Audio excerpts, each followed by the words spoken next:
விடியல் பயணத் திட்டம். விடியல் பயணத் திட்டம் அப்படின்னா என்னென்னா, எல்லாருக்கும் மைண்டில் வந்து ஃப்ரீ பஸ் அப்படின்னு தான் ஞாபகம் வரும். லேடீஸ்க்கு வந்து ஃப்ரீ பஸ் அப்படின்னு தான் மைண்டில் ஞாபகம் வரும். இதனால் அரசாங்கத்துக்கு வந்து செலவினம் தானே, இது எப்படி பயன்கள் அப்படின்னு நீங்கள் சொல்லலாம் அப்படின்னு நீங்கள் கேட்கலாம். இதனால் அரசாங்கத்துக்கு வந்து கோடிக்கணக்கான ரூபாய் வந்து செலவாகுது. பேருந்து கழகத்துக்கும் கோடிக்கணக்கான ரூபாய் வந்து செலவாகுது அப்படின்னு நீங்கள் சொல்லலாம். ஃபஸ்ட்டு பாயிண்ட் என்னென்னா, உமன் எம்பவர்மெண்ட். பெண்களோட வேலைவாய்ப்பு வந்து அதிகரிக்குது, அவங்களுடைய பொருளாதாரமும் அதிகரிக்குது.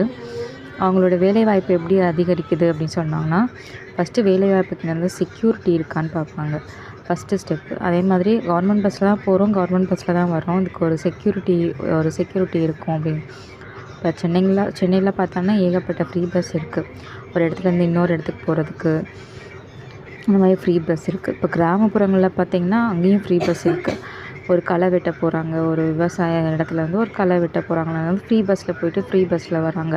அப்போ அவங்களுடைய வாழ்க்கை தரமும் உயர்ந்துக்கிட்டு தான் இருக்குது. பொருளாதாரம் முன்னேறும், அவங்களோட வேலைவாய்ப்பும் முன்னேறும்போது அது மறைமுக வருமானமாக நம்ம கவர்மெண்ட்டுக்கு வந்து போய் சேரும்.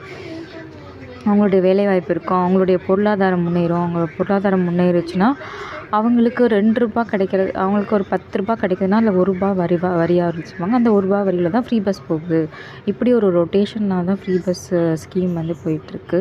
அதனால தான் இந்த திட்டத்தை வந்து மற்ற மாநிலங்கள்லேயும் கொண்டு வந்திருக்காங்க.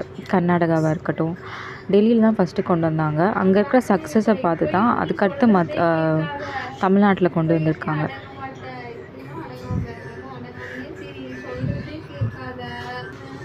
அதனால் இந்த திட்டம் வந்து ஒரு பயனுள்ள திட்டம் தான். இந்த திட்டத்தினால அரசாங்கத்துக்கு வந்து செலவினம் வந்து கிடையாது. நேரடியாக பார்க்கும்போது செலவினமாக தோன்றும். ஆனால் இது வந்து உள்ளால் நம்ம டீப்பாக உள்ள என்ன இருக்குது, எதுக்காக இந்த திட்டம் அப்படின்னு சொல்லிட்டு நம்ம ஆராயும் போது அந்த திட்டம் வந்து பயனுள்ள திட்டம் தான் அப்படின்னு சொல்லலாம்.